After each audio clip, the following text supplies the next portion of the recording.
Alright guys, welcome to episode, what is it, 6? We're episode 6. I ask you that every single time, I have no idea. But welcome to the 2-minute report, guys.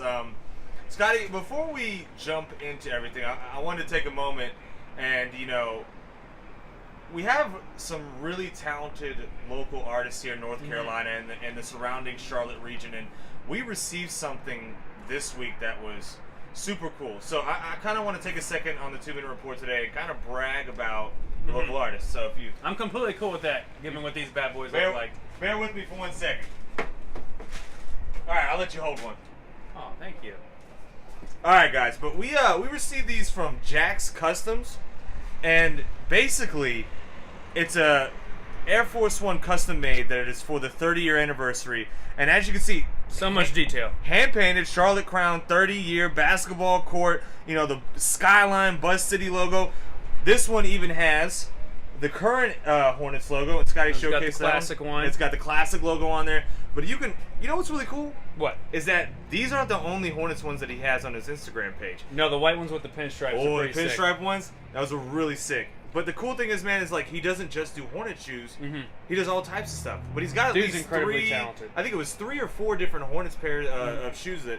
And I mean, like, this is some quality stuff right here. No, there's like the honeycomb pattern behind the skyline. It's so much detail. And the quality here is he messaged us and then told me that this is washable. What? Yeah, this is washable. So it's Shoot. basically got the same finish that an actual, finished product shoe would have. Yeah. He goes over it, and so you can It wash looks these great, shoes. man. It looks like you can buy them like this. Like, I know, and this, you know what I mean? but we're gonna treat these like some divorced. We're parents. divorced parents. I'm gonna have these for the first weekend, and you can have next weekend. I don't know if anybody's gonna ever wear these, or they're just gonna go in a glass case, and they'll just visit each other each weekend. We'll pick a location and we'll decide who gets custody on what weekend. All right, Scotty. I know that you're freezing your ass off. Dude, over I'm there. cold. I'm cold. I'd show off the shirt that the Hornets gave. It's the NBA Jam shirt. March 23rd, 6 p.m. You can get these shirts if you go to the game. Saturday, it's early tip-off, 6 p.m. And Coolio's performing at halftime. Coolio. Yeah, Coolio. Gangsta's Paradise Coolio. Not Ja Rule. Not Ja Rule like the Bucks did. Shame on you, Bucks. What were you thinking? Giving Fire Festival and everything? Come on, you gotta be more culturally aware. No, but this is a really cool shirt, And then they what did they have? The one with Kemba on it for during All Stars. So this is a really a cool homage to the old days, and when I used to kick your ass in NBA Jam. Dell kind of looks like he'd be on Beavis and Butthead, though. I'm not gonna lie. All right. So now that we've lifted our spirits a little bit, let's what I want to talk about a little bit, Scotty, is I'm not gonna do a timer on this one. Okay. We're just gonna kind of shoot the shoot Yeah. the shot. And I want to. We got 13 games left in the season. Okay. Now, there's 2 different philosophies going on here in the Hornets fan base, and there's definitely a schism right down the middle. Yeah. You're looking at, do we play the kids, or do we continue on and fight for that sliver of hope of making the playoffs? And you know what? I'm sure you've thought about this just as much as any other Hornets fan, so I'm going to let you jump right into it, man. Yeah, I think you sit the starters. In my opinion, they've had their chance. Now you said like the playoffs are slim and there's a We're chance. like 3 games back right now. Yeah, it ain't happening. Yeah. If you've watched the Hornets the past 3 years, you know exactly what the end of the season is going to look like. Shoot, we said 2-3 months ago on the podcast that we knew what the outcome of the season was going to be. You could just see it. You knew specific games outcomes were going to be. If you look at the Heat we game. literally did that. On the podcast, we went game by game by game, and I think we were like at 90%, almost 100% in guessing what the outcome of each game You knew what the 76ers game was. You know, we watched it the entire year, all the way from Kemba's 64. Is it? The 60-point game. Yeah, 60-point game. Yeah, we lost them, and they, so it's like we're watching reruns of the Hornets. I think you give the younger guys some burn. I think the reason you do that is it's a fewfold. I think there's a couple reasons. One of the reasons is you get a chance to see what we've got. Who's on our roster that we can actually use, and who is on our roster that we could potentially use as trade pieces. And another thing, man, I really think you give the younger guys a chance, if not for any other reason than to give Monk one last shot. And I know some of you are like, one last shot? Yeah, I think this is, if you look at his numbers since the All-Star break, and even the numbers since the All-Star break, he's got the second worst field goal percentage. He's got the worst three-point percentage. He's playing 9 minutes a game. He's averaging 2 points and 1 turnover. You give him Kemba minutes like a lot of fans want to do right now. What statistically, if you give him Kemba's minutes, I think Kemba's around 35, 36 points a game. You're looking at 36 minutes per game. You're looking at around 8 points and 4 turnovers per month. Jeez, yeah, you can't. Along with his defense, you just can't. You can't have that out on the court. But I think you give him another shot because I do think an organization with structure like San Antonio might see Monk and think that his immaturity and whatnot, that if he comes there, that there is some potential. That they might be able to work. There's got to be a lot of organizations that are looking at him and saying, well, it is the Hornets developing, and they can't develop players, so maybe we can do a better job than they can. It's a painful decision because you can't, at one point you're sitting here with these players and you're looking at Monk and maybe you use him as a trade piece at some point. But you're also got to think about it, like if you play these kids, and I'm going to play a little devil's advocate here. If you play these kids and obviously Cody's out and MKG's out, but if you just go full rebuild, obviously you're sending a message to Kemba. Yeah. But I don't think Borrego came here for a rebuild. No, I don't think Mitch came here for a rebuild. Nope. I really, truly believe they thought they were going to come in and do a couple of tweaks and be able to compete. And I don't. I mean, you're taking the mindset that we started off with the season with and the hope that they probably had coming in.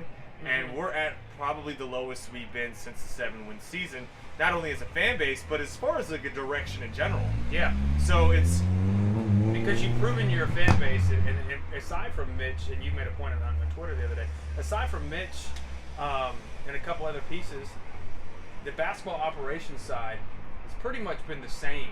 I'd say the higher ups. You got. I mean, there's obviously some different scouts and some different people, but you've got directors that have been there for years. Since 2010, and you're looking at since 2010, you've shown your fan base that you can't tank and draft well, and then you've shown your fan base you don't know what you're doing during free agency.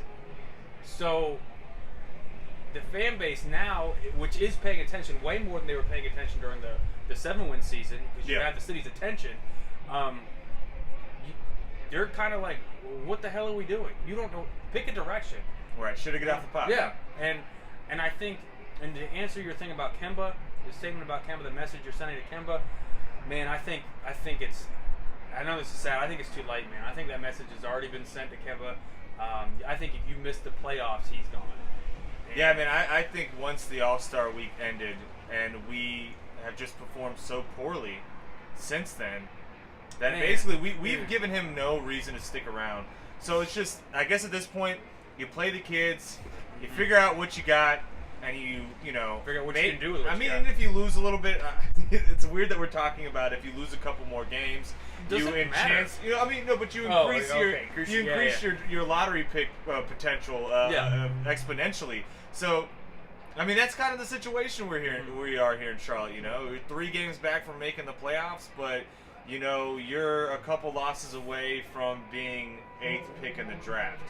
So it's the atypical middle of the road that you get from Charlotte. Yeah. A few games away from the 8th pick, a few games away from being the 8th spot in the playoffs. And I want to mention the meme that you created the other day because I thought it was hilarious that the dude soda going to suicide soda. Yeah, suicide soda. The one quote was, "We're making our goal is to make the playoffs at the end of the season," and the other one is 9th seed or lower, which is usually where we end up. It's as frustrating as it is and as annoying as it is, that car revving behind us is annoying. We get it, Chad. You got a nice car. As annoying as it is and frustrating as it is to watch this season unfold the way it is, the way it has, we could have literally just gone back and watched the last 2 seasons. Yeah. And we're not seeing anything different that we haven't seen before. As we predicted 2-3 months ago, we were going to miss the playoffs. So, at least the marketing's still good, the branding is still good, and nice shirt. The shirts are nice. But you can't really screw up the Hornets brand, the teal and purple. Yeah. I'm glad that again, you've watched another episode of the 2-Minute Report or listened to another episode of Shooting the Shot, and we can just lift your spirits so much. And if we keep depressing you, I'd highly recommend you check out our sponsor, CBD Charlotte. They're basically my cure for all Charlotte Hornets related anxiety and pain, and just that I keep stored up here in my gut. I think that's why they're doing so well. Because the Hornets are doing so bad. Yeah. So, but we would love to hear your thoughts. We got 13 games left. We got 7 on the road and 6 at home, and most of them are against playoff locked teams. Do we play the kids? Do we keep playing the veterans that are still able to walk? Mm-hmm. And do we try to make the playoffs? We'd love to hear your thoughts. And go Hornets. Go Hornets.